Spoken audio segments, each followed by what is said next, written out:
मनीष कश्यप की तरफ से सुप्रीम कोर्ट में एक याचिका दायर किया गया है और याचिका दायर करके कहा गया है कि हमको तत्काल जमानत दी जाए, हमको पुलिस कस्टडी से बाहर निकाला जाए। इसके अलावा दूसरी बात, सुप्रीम कोर्ट में जाकर मनीष कश्यप के वकील ने कहा है कि चाहे तमिलनाडु का मामला हो, चाहे बिहार का मामला हो या इसके अलावा किसी और राज्य में अगर मनीष कश्यप के ऊपर मुकदमा दर्ज किया गया हो तो उन तमाम राज्यों के मुकदमे को एक साथ ट्रांसफर कर दिया जाए और सबको एक साथ मिलाकर एक अदालत में भेज दिया जाए, जिससे सुनवाई हो तो हमारे लिए आसानी हो, हम तमाम सुनवाई में पहुंच सकें। मनीष कश्यप की तरफ से अब सीधे सुप्रीम कोर्ट का रुख अपनाया गया है। सुप्रीम कोर्ट में जाकर मनीष कश्यप के वकील ने अपना पक्ष रखा है, या कहिए कि मनीष कश्यप का पक्ष रखा है। और मनीष कश्यप का पक्ष रखते हुए वकील ने कहा है कि मनीष कश्यप के साथ पुलिस और जो सरकार है वो गलत कर रही है, जो अदालत है वो मनीष कश्यप को संरक्षण दे और अदालत मनीष कश्यप को जमानत पर रिहा करे और रेगुलर बेल की डिमांड की गई है। मतलब कहा गया है कि मनीष कश्यप को रेगुलर बेल दी जाए और तमाम मुकदमों को एक साथ किसी एक अदालत में ट्रांसफर किया जाए। आगे एक एक करके सब कुछ बताएंगे कि मदुरई कोर्ट ने उधर 14 दिनों के जुडिशली कस्टडी में भेजा है और जो सुप्रीम कोर्ट में जाके मनीष कश्यप के वकील ने क्या कुछ कहा है। बाकी हमारा नाम मोहित कुमार सिंह है और आप जनता जंक्शन देख रहे हैं। सबसे पहले अगर तमिलनाडु की बात की जाए तो तमिलनाडु में मनीष कश्यप इस समय मौजूद है। तमिलनाडु के मदुरई कोर्ट में मामला चल रहा है। अब मदुरई कोर्ट क्या करता है तो 14 दिनों के जुडिशियली कस्टडी में मनीष कश्यप को भेज देता है। अब इसके बाद मनीष कश्यप के वकील भागे भागे सुप्रीम कोर्ट में जाते हैं। सुप्रीम कोर्ट में जाकर अपनी याचिका डालते हैं और उस याचिका में देश की सर्वोच्च न्यायालय से अपील की जाती है कि आप मनीष कश्यप के मामले में हस्तक्षेप कीजिए।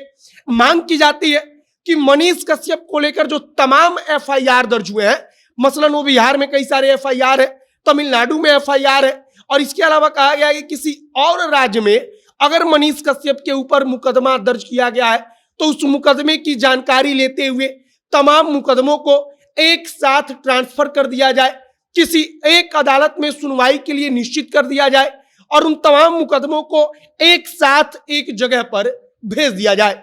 अब दूसरी मांग की गई है कि मनीष कश्यप के साथ पुलिस और प्रशासन और सरकार जो है वो गलत कर रही है।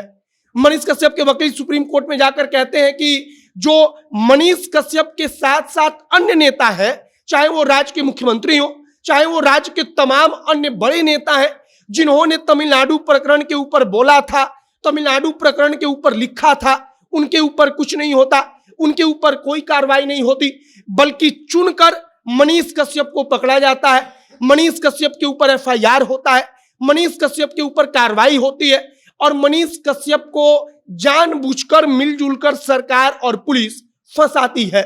यह सब कुछ मनीष कश्यप के वकील तब कहते हैं जब सुप्रीम कोर्ट में एक तरफ वो याचिका दायर करते हैं और दूसरी तरफ इन सारी बातों को वो कहते हैं और इन सारी चीजों के आधार पर सुप्रीम कोर्ट से मनीष कश्यप का पक्ष रखने वाले वकील कहते हैं कि मनीष कश्यप को जो बेल होता है वो दी जाए और वो कहते हैं कि रेगुलर बेल सर्वोच्च न्यायालय की तरफ से प्रदान की जाए, जिससे मनीष कश्यप पुलिस की कैद से बाहर आए, जो कस्टडी है या जेल है उससे बाहर निकल पाए।